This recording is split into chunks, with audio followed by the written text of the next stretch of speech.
का सोमनाथ लाहिड़ी का जन्म 1 सितंबर 1909 को बंगाल में हुआ था। वे रामऊ लाहिड़ी के परिवार से थे, जो ईश्वरचंद्र विद्यासागर के समकालीन थे। उन्हें कलकत्ता के प्रेसिडेंसी कॉलेज से विज्ञान में बीएससी की डिग्री मिली। उनका मुख्य विषय रसायन शास्त्र था, जिसमें वे बहुत तेज थे। सोमनाथ लाहिड़ी पढ़ने में बड़े ही मेधावी थे। 12 वर्ष की उम्र में वे असहयोग और खिलाफत आंदोलनों से बड़े ही प्रभावित हुए। वे 1930 के सविनय अवज्ञा आंदोलन में शामिल हुए। वे सुप्रसिद्ध क्रांतिकारी और स्वामी विवेकानंद के भाई भूपेंद्रनाथ दत्त के संपर्क में आए। उनसे ही उन्होंने मार्क्सवाद सीखा। 1930 में एमएससी पढ़ते तक सोमनाथ लाहिड़ी ने पढ़ाई छोड़ दी और कांग्रेस में शामिल हो गए।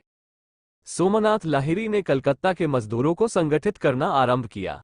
उन्होंने ट्राम मजदूरों के बीच काम करना शुरू किया। 1931 में East Bengal railway workers union का गठन किया। वे ही 1933 में जमशेदपुर के टिस्को मजदूरों की प्रथम यूनियन के संगठनकर्ता थे। 1931 आते आते सामनत की मुलाकात अब्दुल मोमिन से हुई। उन दोनों ही ने कांग्रेस के कराची अधिवेशन में भाग लिया।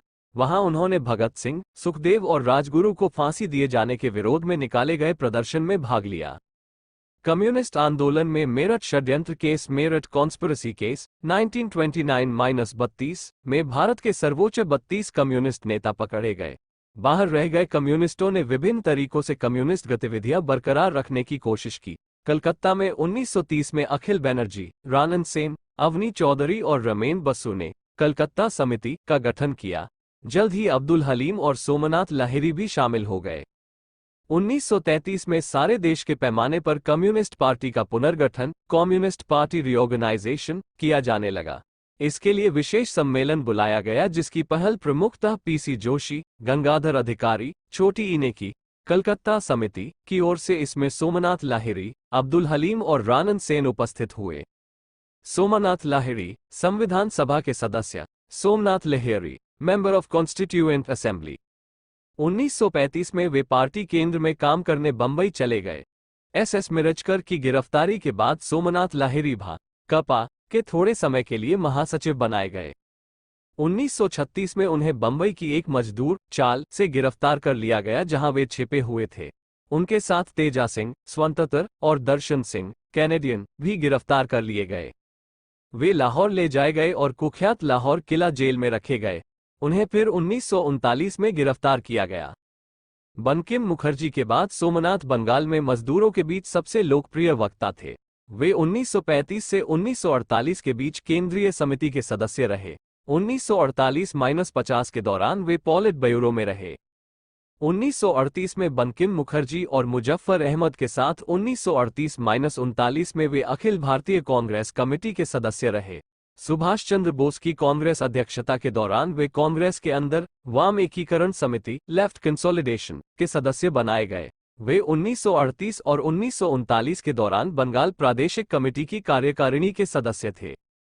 उन्होंने गांधी जी के समर्थन में पार्टी द्वारा आयोजित एक आम सभा में 1944 उनसे भूख हड़ताल न करने की अपील की। उन्होंने गांधी जी को हमारे पिता और हमारे गुरु कहा। ये पीसी जोशी द्वारा गांधी जी को राष्ट्रपिता कहने से पहले की बात है।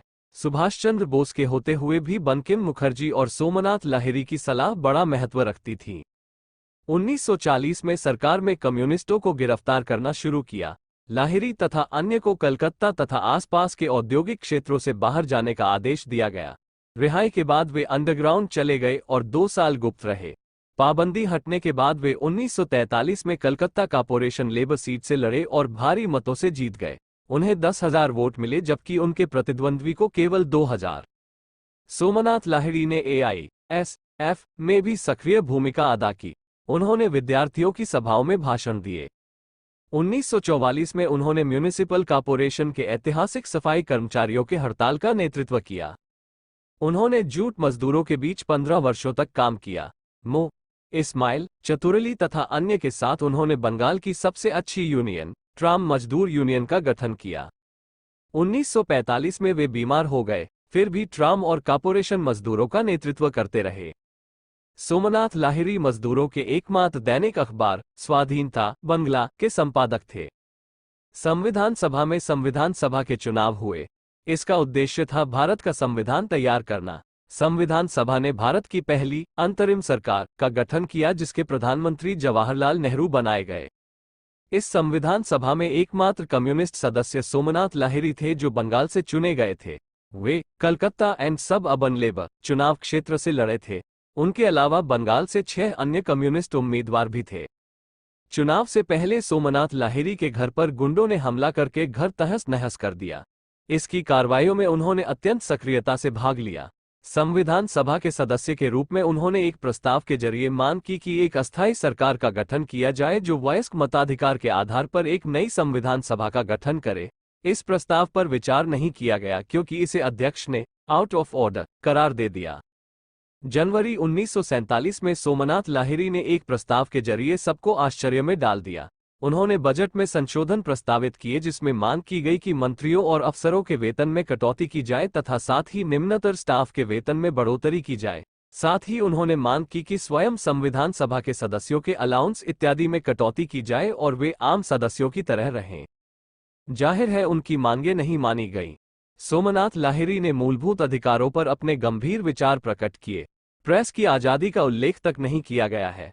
उन्होंने सरदार पटेल के राजद्रोह संबंधी विचारों का विरोध करते हुए कहा कि इंग्लैंड में भी अधिक अधिकार है। यदि पटेल की चले तो विरोध का कोई भी स्वर, खासकर समाजवादी विचार, कुचल दिया जाएगा। उनका नाम स्टीयरिंग कमेटी के 13 सदस्यों में था। केवल 11 का ही चुनाव होना था। सोमनाथ लाहिरी और लक्ष्मी नारायण साहू ने अपने नाम वापस ले लिए। सोमनाथ ने संविधान सभा में नागरिकों को सरकार के मुकाबले कम अधिकार प्रदान किए जाने का कड़ा विरोध किया। हर अधिकार के पीछे एक शर्त लगा दी गई है। अपने एक भाषण में सोमनाथ लाहिरी ने स्वाधीनता के संपादक के रूप में उन्होंने पत्रकारिता में नई रुझान पैदा की। कम्युनिस्ट पत्रकारिता और सामान्य पत्रकारिता में नए आयाम खुले। उनकी देखरेख में कई नए पत्रकार प्रशिक्षित हुए। आजादी के बाद देश की आजादी के बाद पार्टी अत्यंत कठिन दौर से गुजरी। देश सांप्रदायिक दंगों तथा अन्य समस्याओं से ग्रस्त था। पार्टी ने आजादी का स्वागत किया। गांधी जी की हत्या कर दी गई। लेकिन जल्द ही पार्टी पर संकीर्ण दुस्साहसिक आत्मघाती बीटीआर लाइन हावी हो गई। पार्टी बिखर गई। इस संकट से उबरने में उसे कुछ समय लग गया। पार्टी को सही रास्ते पर लाने में सोमनाथ लाहिरी की बड़ी भूमिका रही। वे बंगाल की असेंबली में 1957 में चुने गए। वे 1977 तक एमएलए बने रहे। 1967 और 1969 में वे राज्य सरकार में बनी सरकार में मंत्री बने। वे सूचना और स्थानीय प्रशासन के मंत्रालय को संभाल रहे थे। वे 1973 में बंगाल के पीएसी पब्लिक अकाउंट्स कमेटी के अध्यक्ष नियुक्त हुए। वे असाधारण रूप से प्रखर वक्ता थे। वे दूसरे कई नेताओं से ऊपर थे। उनकी लेखनी बहुत ही शक्तिशाली थी। उन्होंने महात्मा गांधी की हत्या 30 जनवरी 1948 के संबंध में स्वाधीनता में लिखा, शोक नहीं, क्रोध। वे बहुत ही सादा रहते और विविध प्रकार की दिलचस्पी रखते। फिल्म, कविता, संगीत, उपन्यास, छोटी। वे खुद कहानियां और उपन्यास लिखा करते। उन्होंने निखिल चक्रवर्ती के साथ मिलकर काफी काम किया था। आजादी के आंदोलन के अंतिम दिनों में सारे दिन की पत्रकारों द्वारा रिपोर्टिंग के बाद जब सभी स्वाधीनता के दफ्तर पहुंचे तो सोमनाथ लाहिरी ने पूछा कि दिन भर की घटनाओं की सबसे विशेष बात क्या है। निखिल ने कहा कि पहली बार उन्होंने लोगों को गोली चलाने वाली पुलिस की ओर भागते देखा। लाहिरी ने तुरंत कहा, यही है सबसे खास बात। लोगों का डर खत्म हो गया है। यही जन विद्रोह का लक्षण है और पूरी रिपोर्टिंग होनी चाहिए। चीनी आक्रमण के बारे में 1962 के चीनी आक्रमण के संदर्भ में सोमनाथ लाहिरी ने कालांतर साप्ताहिक के जनवरी 1963 के अंक में बड़ा ही सुंदर लेख लिखा। उन्होंने कहा कि हम हर साल गणतंत्र बचाने का संघर्ष आगे बढ़ाते हैं। एकता और संघर्ष की नीति उसी का एक अंग है। लेकिन चरम कठमुल्लापन ये सब भूलकर और साथ ही पंचशील एवं गुटनिरपेक्षता त्याग कर काली शक्तियों की सहायता में उतर आया। उन्होंने लिखा, चीन ने भारत पर आक्रमण कर दिया। प्रतिक्रियावाद के खेमे में खुशी की लहर दौड़ गई। बाहर से चरम वामपंथ ने वह कर दिखाया जो देश के अंदर चरम दक्षिणपंथ नहीं कर पाया था। हमने देश की रक्षा के लिए उचित कदम उठाए।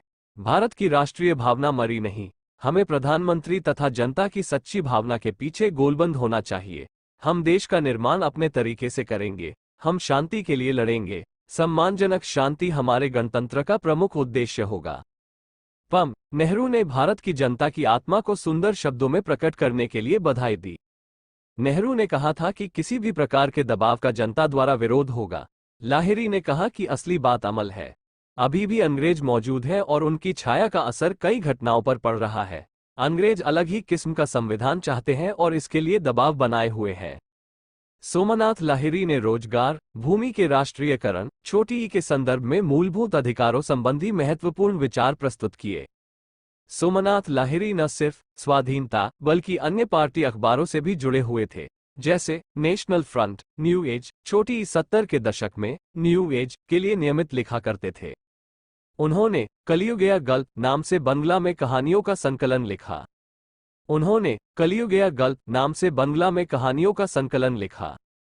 उन्होंने साम्यवाद नामक मार्क्सवाद और समाजवाद पर बंगला में प्रथम पुस्तक लिखी। उन्होंने लेनिन की रचना राज्य और क्रांति का बंगला अनुवाद किया। दिलीप बोस ने ही प्रो. हीरेन मुखर्जी को सोमनाथ लाहिरी से मिलाया था। सोमनाथ लाहिरी की पत्नी बेला बोस की मृत्यु उनसे 2 वर्ष पूर्व ही हुई थी। लाहिरी इससे बहुत विचलित हुए थे।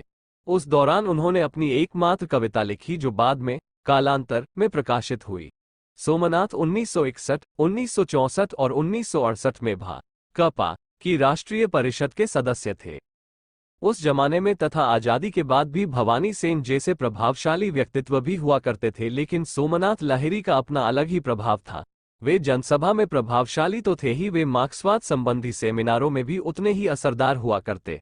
उनकी मृत्यु 19 अक्टूबर 1984 को हो गई। उनकी मृत्यु का शोक व्यापक तौर पर मनाया गया। कलकत्ता वी के वाइस चांसलर और अन्य ने भी शोक सभा में हिस्सा लिया।